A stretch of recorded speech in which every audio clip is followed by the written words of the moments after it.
C'est la créativité de la misère. Alors la créativité de la misère, c'est quoi? C'est que face à des situations qui sont au quotidien de plus en plus compliquées, les individus, les gens, vous, moi, nous allons trouver des solutions pour essayer de résoudre nos problèmes.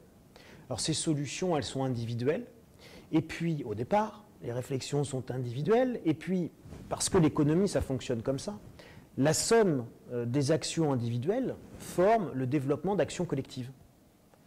Et donc, on assiste aujourd'hui collectivement à l'émergence d'une quantité importante, effectivement, d'alternatives au système traditionnel, quel qu'il soit. Vous avez évoqué la banque, mais il n'y a pas que la banque. Alors, la banque, c'est l'alternative, c'est le crowdfunding. D'accord? Donc, en gros, monsieur et madame Dupont apporte 100 € à monsieur Durand qui a besoin de 200 €. Et donc, finalement, c'est monsieur et madame Dupont qui font le rôle du banquier. Et donc, on réussit à s'abstraire du banquier. Est-ce que c'est sain? Oui, c'est très sain. Et est-ce qu'il faut le faire? Oui, il faut le faire. Est-ce qu'il faut l'encourager? Oui, il faut l'encourager.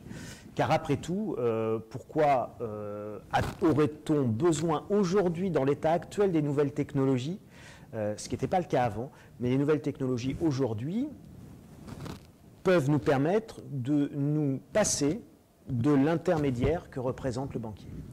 Voilà pour la banque. Mais si on raisonne dans l'agriculture avec les circuits courts, avec les AMAP, avec le fait que vous allez faire l'effort d'aller chercher directement votre panier bio de légumes toutes les semaines auprès d'un fournisseur qui, lui, va venir livrer tous ces petits paniers à ses consommateurs dans un cadre de vente directe, là aussi en supprimant les intermédiaires, tout ça parce qu'avec Internet et les nouvelles technologies, je peux moi directement aller m'inscrire sur le site du petit producteur local.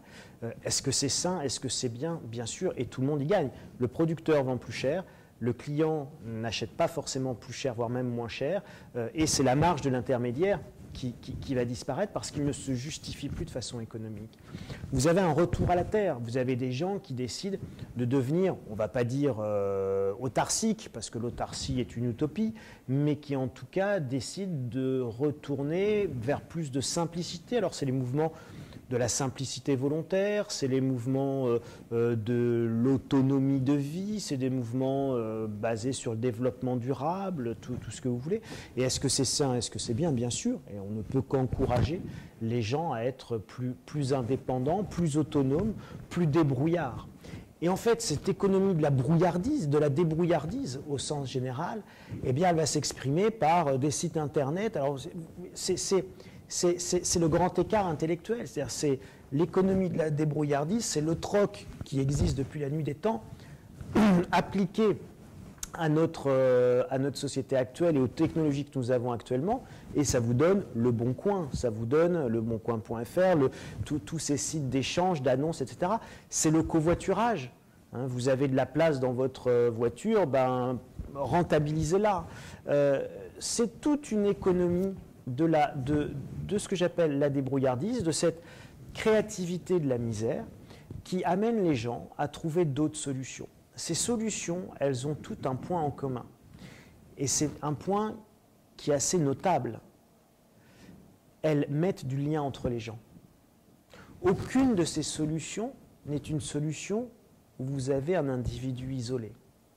Quand je fais du troc sur Le Bon Coin, j'essaye de rencontrer quelque chose proche de chez moi qui a le produit que je recherche. Et donc, je mets du lien. Quand je vais directement chez mon petit producteur, je mets du lien. Quand je prends quelqu'un dans ma voiture, je rencontre un individu. Quand je prête de l'argent à quelqu'un d'autre via les sites de crowdfunding, je sais à qui directement mes sous vont servir. Je mets du lien. Je mets un visage sur des sous que je reçois. Je mets un visage sur des sous que je vais donner. Et donc, ça, c'est très notable. Et ça correspond à une recherche, à une demande profonde de sens que le système économique, que le système capitaliste, que le système financier, dans sa globalité, a complètement annihilé et sorti de nos vies. Et ce besoin de sens est un courant très porteurs, mais de sens, d'authenticité, de vérité, de rejet d'un système de surconsommation, etc. Donc oui, il se passe des choses extrêmement fortes, et nous assistons à la mutation d'un modèle. Alors, c'est une mutation économique, mais c'est également une mutation psychologique et une mutation, je dirais, culturelle chez les agents économiques, à commencer par les premiers d'entre eux, nous, le peuple, les gens, les individus.